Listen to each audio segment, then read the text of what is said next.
오래전 어느 날이었습니다. 건강에 문제가 생긴 것 같아서 대학병원을 찾았는데 검사해 보니까 만성 위궤양이라고 하는 판정을 받게 되었습니다.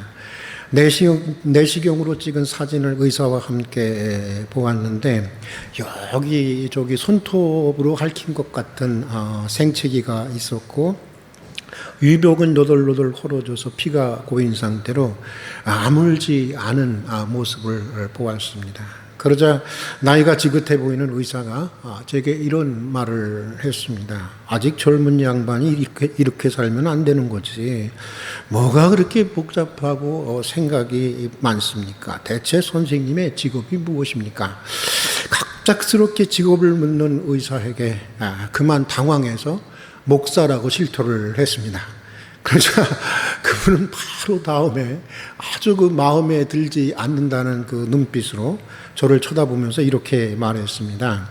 먼저 자신이 충만해야 남도 충만하게 해줄 수 있는 것 아닙니까? 자기도 구원하지 못하면서 남을 구한다고 하는 것이 말이 되는 것이겠습니까? 생각을 단순하게 하고 먼저 즐거운 일을 많이 하십시오. 그러면 차차 좋아질 것입니다.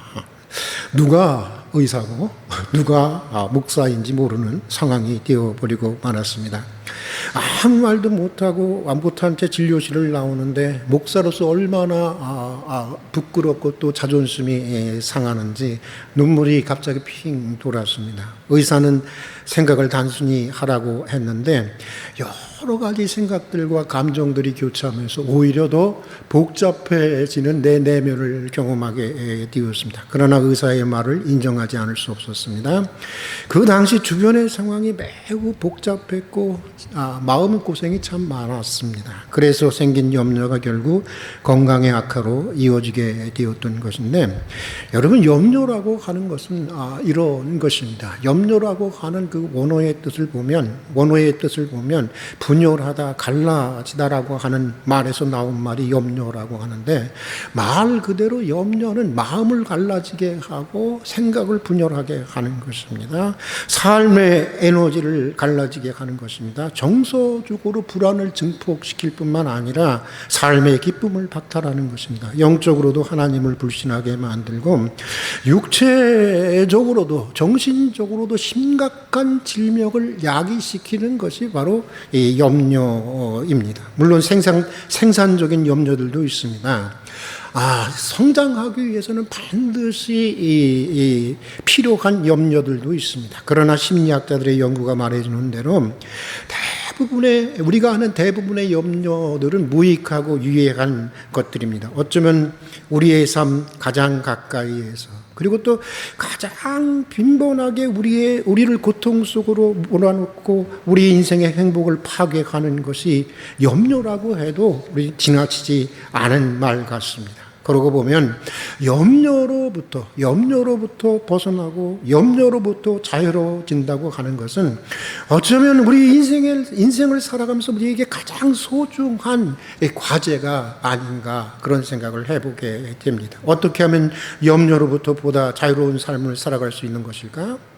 목을 아무리 잘라내도 다시 자라나서 덤비는 신화 속의 히메라처럼 없애도 다시 생겨나는 염려로부터 우리의 인생은 어떻게 보다 자유로울 수 있는 것일까?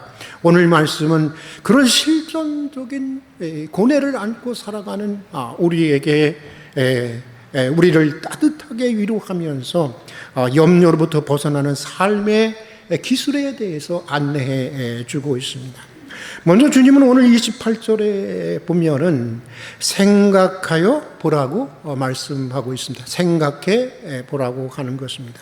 염려로부터 자유롭기 위해서는 생각하는 법을 배워야 한다는 것입니다. 눈에 보이는 것만이 아니라 눈에 보이지 않는 그 깊은 이면을 포함해서 전체를 보고 제대로 판단할 수 있는, 제대로 생각할 수 있어야 한다고 하는 것입니다. 여러분, 크게 보면 생각에는 두 종류의 생각이 있는 것 같습니다. 하나는 눈에 보이는 물질적인 현상만 보는 생각입니다. 유물론적인 무신론자들의 생각이 그렇습니다. 그들은 이런 생각이 매우 이성적이고 합리적이고 또 과학적이라고 말을 합니다. 그러나 사실 사람이 이렇게 생각하는 한 가만히 생각해 보면 사람은 염려로부터 벗어날 길이 없는 것입니다. 왜냐하면 확실한 것이 하나도 없기 때문입니다. 모든 것이 다 개연적입니다. 이렇게 될 수도 있고 저렇게 될 수도 있습니다. 성공할 수도 있지만 실패할 수도 있습니다. 안전할 수도 있지만 사고 날 수도 있습니다. 아무리 컴퓨터에 많은 데이터를 넣고 두드려서 계산한다고 하더라도 확실한 것은 아무것도 없는 것입니다. 이렇다 저렇다 말들을 하지만 끝까지 가보기 전에는 아무것도 모르기 때문인 것입니다. 그래서 물질적인 현상만 보고 생각하는 사람들에게는 늘 염려로부터 벗어날 수 있는 길이 없는 것입니다. 그러나 여러분, 영이 시기에 우리의 눈에는 보이지 않으시지만 가끔 혹은 종종 우리가 강렬하게 체험하는, 그의 살아계심을 강렬하게 체험하는 하나님으로부터 출발하는 믿음의 생각은 다른 것입니다. 물론 믿음으로 생각한다고 해서 반드시 성공하는 것이 아닙니다. 반드시 안전한 것도 아닙니다. 그러나 적어도 이렇게 생각하는 사람은 내 인생이 나를 지으시고 또 나를 위해서 아들까지 내어주신 하나님의 그 지극한 사랑의 섭리에 붙들려 있다고 하는 것을 신뢰할 수 있는 것입니다. 그래서 성공할 것인지 실패할 것인지 풍년이 될 것인지 흉년이 될 것인지 심지어는 살든지 죽든지 그렇게 큰 염려에 빠지지 않게 되는 것입니다. 내가 어떤 상황, 어떤 처지에 있든지 나를 지으시고 나를 사랑하는 하나님은 그때마다 나를 도우시고 내 필요를 채우시고 성공이든 실패이든 사고이든 안전이든 그 과정에서 일어나는 이 모든 것들을 합력해서 내 인생을 최종적인 선으로 이끌어 가실 것을 신뢰할 수 있기 때문인 것입니다. 오늘 우리가 읽은 말씀은 그것을 우리에게 말해주고 있습니다. 주님은 이렇게 말씀하고 있습니다. 우리 같이 한번 읽어보도록 하겠습니다. 공중의 새를 보라. 심지도 않고 거두지도 않았지만 너희 천부께서 기르시나니 너희는 이것들보다 귀하지 아니하냐. 들에 핀 백합화를 보아라. 수고도 하지 않고 길쌈도 하지 않느니라. 그러나 내가 너희에게 말하노니 솔로몬의 모든 영광으로도 이 꽃 하나만 갖지 못하였느니라. 오늘 있다가 내일 아궁이에 던질 들풀도 이렇게 입히시거든 하물며 너희일까 보냐. 보이는 현상으로부터만 생각하지 말라고 하시는 것입니다. 눈에 보이는 것, 눈에 보이는 저 깊은 이면에 계셔서 모든 것을 주관하시고 모든 것을 섭리하시는 하나님으로부터 다시 생각해 보라고 하는 것입니다. 근심 중에서도 그 하나님을 신뢰하는 믿음으로 공중에 나는 새를 보고 들에 핀 백합화들을 보라는 것입니다. 그리고 그 믿음으로 다시 생각해 보라고 하는 것입니다. 그러면 어느 순간인가 문득 하찮은 새들도 하나님께서 저렇게 먹이시고 기르시는데, 하루살이 들풀도 하나님께서 저렇게 아름답게 입히시는데 하물며 너희일까 보냐는 주님의 음성을 듣게 된다고 하는 것입니다. 모든 신앙인들이 경험하듯이 저 역시 많은 염려 속에서 살아왔습니다. 염려가 내 동반자라고 해도 틀리지 않는 얘기 같습니다. 그러면서도 다행인 것은 많은 염려 속에 살아오면서 하물며 너희일까 보냐는 주님의 음성 또한 종종 들을 수 있었습니다. 그래서 요즘도 저는 자주 하늘을 나는 새들을 바라봅니다. 들꽃들을 바라봅니다. 그리고 믿음으로 다시 한번 생각해 보게 됩니다. 그러다 보면 가까이 다가오셔서 염려하지 마, 다 괜찮아, 그렇게 하시면서 불안해하는 나를 차분히 위로해 주시고 격려해 주시는 부드러운 주님의 음성을 느끼게 되기도 합니다. 여러분, 근심 중에서도 믿음으로 생각하는 법을 꾸준히 배우고 훈련할 수 있기를 바랍니다. 배우면 배울수록 또 훈련하면 할수록 염려로부터 그만큼 우리가 자유로워질 수가 있는 것이기 때문입니다. 자, 또 여러분, 염려로부터 벗어나고 보다 자유하는 삶을 살기 위해서는 이 생각만 해서는 안 됩니다. 액션이 있어야 합니다. 행동이 있어야 합니다. 생각만 있고 액션이 없으면 느는 것은 염려밖에 없습니다. 시험을 잘 보아야 한다고 생각을 합니다. 그런데 공부를 안 한다? 그러면 어떻게 되겠어요? 늘어나는 것은 염려뿐인 것입니다. 결혼을 잘하고 싶습니다. 그런데 준비를 안 한다? 그러면 역시 걱정만 늘어나게 되는 것입니다. 가만히 앉아 생각만 하고 있으면 안 되는 것입니다. 구해야 하는 것입니다. 찾아야 하는 것입니다.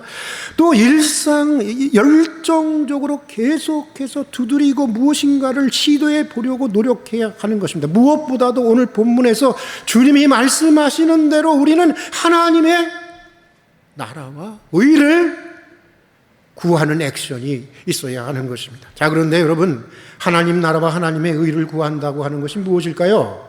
네. 교회에서 이 말 자주 하죠? 하나님의 나라와 하나님의 의를 구하십시오 하는데, 여러분 무슨 말인지 알겠어요? 굉장히 추상적이죠? 뭔가 딱 잡히지 않죠? 뭔가 잡히는 것 같다가도 확실히 잡히지 않고 안개같이 좀 이렇게 어슴푸레하지 않습니까? 많은 사람들이 여기서 말하는 하나님 나라를 죽어서 가는 천당으로 오해하는 사람들이 참 많이 있습니다. 여러분, 하나님의 나라는 죽어서 가는 천당이 아니라, 여기서 말하는 하나님의 나라는 죽어서 가는 천당이 아니라 하나님의 주권, 하나님의 통치, 하나님의 다스림이 실현되는 곳을 말하는 것입니다. 그것이 하나님의 나라입니다. 그리고 하나님의 의라고 하는 것은 하나님의 올곧고 선한 뜻을 말하는 것입니다. 그러니까 하나님의 다스림 안에 들어가서 하나님의 올곧은 뜻에 순종하며 살아가는 삶, 이것이 하나님의 나라와 하나님의 의를 구하는 삶이라고 하는 것입니다. 아주 쉽죠? 오늘 본문에 보면 주님은 무엇을 먹고 마시고 입을까 염려하는 삶과 하나님의 나라와 의를 구하는 삶을 두드러지게 이렇게 대조하고 있는 모습을 보게 됩니다. 그래서 이제 오늘 본문을 오해하는 사람들이 굉장히 많이 있습니다. 오해 중에 하나는 이것입니다. 먹고 사는 일들이 매우 하찮은 일로 여기거나 하나님과 상관없는 세상 일이라고 생각하는 경우들이 있습니다. 오늘 이 말씀 때문에. 그러나 여러분, 그것은 진실이 아닙니다. 여러분, 예배하고 기도하고 전도하고 이웃을 섬기는 일만큼이나 내 가족의 생계를 책임지고 일하는 것, 내 직장을 위해서 일하는 것, 내 사업을 위해서 일하는 것, 그 모든 것이 다 소중한 하나님의 일인 것입니다. 아니, 개혁자들이 말한 직업 소명론의 입장에서 볼 때 당연히 하나님이 주신 사명이요, 하나님이 주신 거룩한 일로 여겨져야 하는 것입니다. 하찮은 일이 아닌 것입니다. 자, 본문에 대한 또 다른 오해는 이것입니다. 먹고 마시고 입고 사는 문제로 염려하지 말라는 주님의 말씀을 하찮은 일로 염려하는 사람들이라고, 또 믿음이 없다고 비난하는 말씀으로 이해한다고 하는 것입니다. 많은 사람들이 이 말을 읽을 때 막 주님이 나를 비난하는 것 같지 않으세요? 야, 너는 왜 이렇게 믿음이 없냐? 너는 왜 사는 게 그러냐? 맨날 먹을 거, 마실 거, 입을 것만 가지고 사냐? 그렇게 혼내시는 것 같지 않으세요? 여러분, 그것은 오해입니다. 그런 말씀이 아닌 것입니다.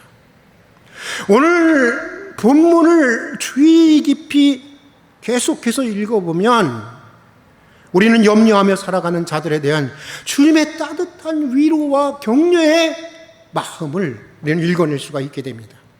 오늘 본문에서 무엇을 먹고 무엇을 마시고 무엇을 입을까 염려하지 말라는 주님의 말씀은 결코 당시 하루 벌어 하루 먹고 살기도 힘들었던 세 끼를 먹을 수 없었던, 한 끼 먹고 살아야 했던 그런 가난한 이들에게 먹고 사는 문제로 염려하며 간다고 비난하는 말씀이 아니라고 하는 것입니다. 믿음이 왜 이렇게 없냐라고 하는 그런 말씀도 아니라는 것입니다. 주님을 따르던 가난한 이들에게 주님이 하시고 싶은 진짜 말씀은 이것이었던 것입니다. 먹고 사는 문제가 얼마나 인간의 삶과 목숨에 직결된 것인지를 하나님은 다 아신다는 것입니다. 하나님은 그것이 얼마나 중대한 문제를 잘 아신다는 것입니다. 그러기에 하찮은 공중의 새와 들의 백합화를 돌봐주시는 하나님이 당연히, 그런 하나님에는 당연히 당신들의 먹고 사는 문제들을 돌봐주시지 않겠냐고 하는 것입니다. 인간의 삶에 그렇게 절박한 문제야말로 당연히 하나님의 다스림 안에 있는 것이고 당연히 하나님의 돌보심 안에 있는 것이 아니냐라고 하는 말씀인 것입니다. 염려로 해결된 문제가 아니라는 것입니다. 염려로부터 방향을 선회해서 하나님의 나라와 하나님의 의를 구하라고 하는 것입니다. 교회 일이든 가정 일이든 직장 일이든 정치 일이든 그것이 먹고 사는 일이든 그것이 무엇이든 일이든 간에 우리가 하는 모든 일들이 하나님의 다스림 안에 있게 하라는 것입니다. 하나님이 간섭하도록 하라는 것입니다. 그리고 모든 순간 하나님의 뜻을 찾아서 순종하는 삶을 살아가라고 하는 것입니다. 그러면 먹고 마시고 입는 것과 같은 가장 일상적이면서도 가장 필수적인 문제들에서 하나님이 당신을 얼마나 돌보시는지를 당신은 똑똑하게 체험하게 될 것이라고 하는 말씀인 것입니다. 1915년 이스라엘민들이 사는 필리핀 선교사로 가서 수많은 교회와 학교를 세우고 평생 선교했던 프랑크 르호바라는 사람이 있습니다. 그런 기독교 2000년 선교 역사 속에서 남달리 탁월하게 하나님의 나라와 의를 추구했던 선교사로 유명한 사람입니다. 그것은 그가 남긴 일기 가운데, 그의 일기가 매우 유명한 일기로 남아있는데 일기 가운데 잘 드러나 있습니다.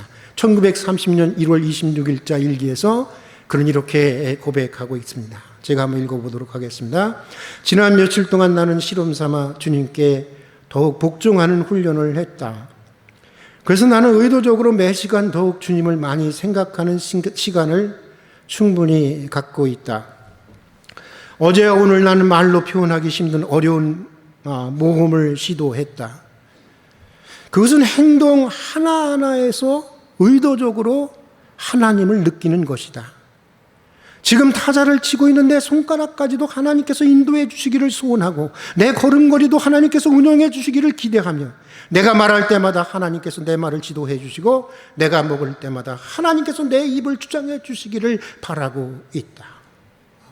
르호바의 고백처럼 하나님의 나라와 의를 구한다고 하는 것은 바로 이런 것입니다. 매 순간 하나님의 다스림 안에 있기를 소원하고 내 모든 생각, 내 모든 말, 내 모든 행동까지 하나에서 심지어는 타자를 치고 있는 내 손가락 하나에서도 하나님의 다스림과 하나님의 인도하심을 느끼고 사모하고 또 순종하는 것입니다. 새끼밥을 먹으면서도 이것이 하나님으로부터 왔음을 고백하며 바로 우리의 식탁이 송만찬임을 깨닫고 감사하는 삶, 옷 하나를 입으면서도 이거 하늘 아버지가 주셨구나 하면서 하나님은 오늘 내가 무엇을 하라고 이렇게 입히시고 나를 입히시고 먹이시는가를 생각하며 그 하나님의 뜻을 찾고 실천하는 삶, 바로 이런 삶이 하나님의 나라와 하나님의 의를 구하는 삶인 것입니다. 르호바는 그렇게 사는 것에 집중했다는 것입니다. 그리고 그런 그의 삶 속에 나타난 하나님의 손길이 1월 29일자 일기에서 그는 이렇게 말하고 있습니다. 나는 지금 나의 힘으로는 도저히 할 수 없는 계획을 세워놓고, 그러니까 엄청난 계획을 세워놓은 거죠. 내가 해야 할 일들을 해나가며 매 시간 이끌림을 받아 살고 있다고 생각한다. 매 시간 이끌림을 받고 살고 있다고 생각한다. 매우 사소한 일까지 하나님과 협력하고 있다는 이러한 느낌은 나를 매우 놀라게 한다. 지금은 오직 하나의 일만 확인하면 된다. 그러면 나머지는 저절로 해결될 것이다. 아니, 더 정직하게 말하면 하나님께서 그 나머지는 다 책임져 주실 것이다. 내가 해야 할 한 가지 일은 시간 하나님과 대화하고 하나님의 뜻에 완전히 복종하며 살아가는 것이다. 바로 주어진 이 시간을 영광스럽고 풍요롭게 만드는 것만이 내가 생각해야 할 모든 것이다. 이렇게 적고 있습니다. 매 순간 하나님의 다스림을 받고 하나님의 인도하심에 전적으로 순종하려고 할 때 느호바는 그의 모든 일에서 그의 모든 시간들 속에서 하나님의 넘치는 돌보심을 체험하게 되었다고 간증하고 있는 것입니다. 매 순간마다 매 시간마다 주님의 협력과 주님의 다스림이 있었다고 하는 것을 알게 되었다고 하는 것입니다. 모든 고전적인 영성가들이 말하는 대로 여러분, 염려로부터 벗어나는 가장 소중한 삶의 기술은 하나님의 나라와 하나님의 의를 구하는 것입니다. 내 모든 시간, 내 모든 생각, 내 모든 말, 내 모든 행동거지 하나하나 속에서 하나님의 간섭과 하나님의 다스림을 구하고 그분에게 전적으로 순종하려고 힘쓰는 것입니다. 그러다 보면 염려로부터 점차 벗어나서 복잡했던 우리의 내면이 단순해지고 매 순간 주님의 다스림과 돌보심을 경험하게 되는 것입니다. 자, 또 오늘 말씀은 염려로부터 벗어나는 삶의 기술을 하나 더 소개해 주고 있습니다. 그것은 참 멋진 말이에요. 내일 일은 누구에게 맡기라는 것입니까?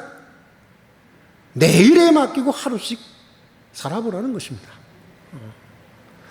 오늘 우리가 읽은 34절의 말씀을 현대어 성경에서는 이렇게 번역하고 있습니다. 함께 한번 현대어 성경 번역을 한번 읽어보겠습니다. 같이 읽겠습니다. 그러니 내일 일에 대해서 염려하지 마십시오.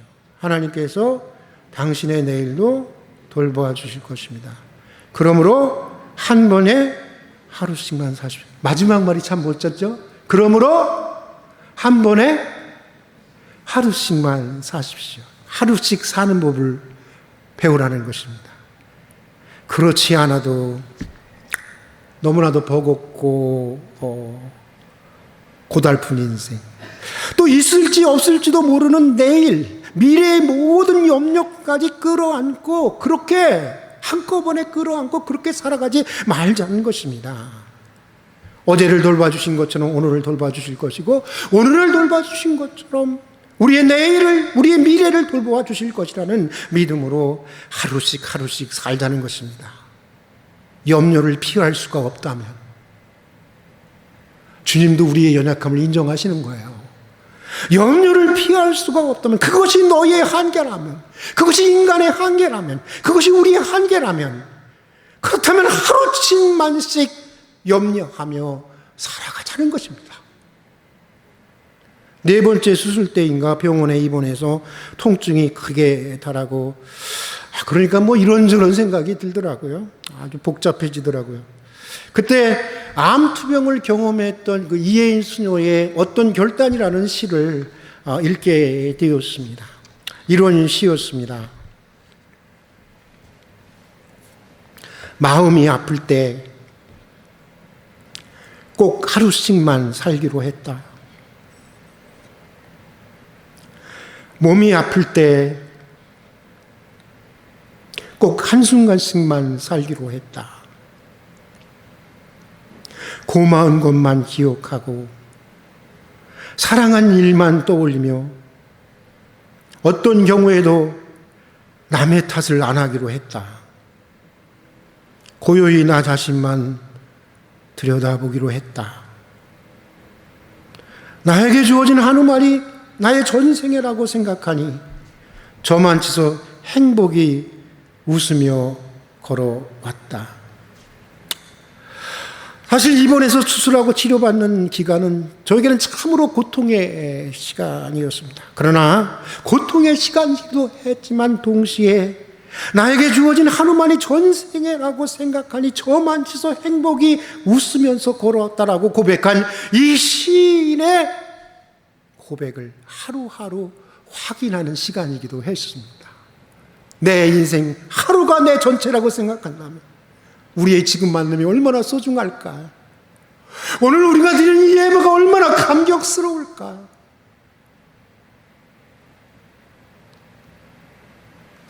사랑하는 교회 여러분, 지금 어떤 염려 가운데 살아가고 있습니까? 보이는 것만이 아니라 보이지 않지만 살아계신 하나님을 신뢰하는 믿음으로부터 우리 다시 차근차근 다시 생각해 보십시다. 또 매 순간 매 행동마다 하나님의 다스림, 하나님의 간섭을 구하고 그분의 뜻에 완전히 순복하는 순명의 삶을 살아보려고 한번 애써 보십시다. 노력해 보십시다. 그리고 내일 일, 미래의 일은 모두 다 주님께 맡기고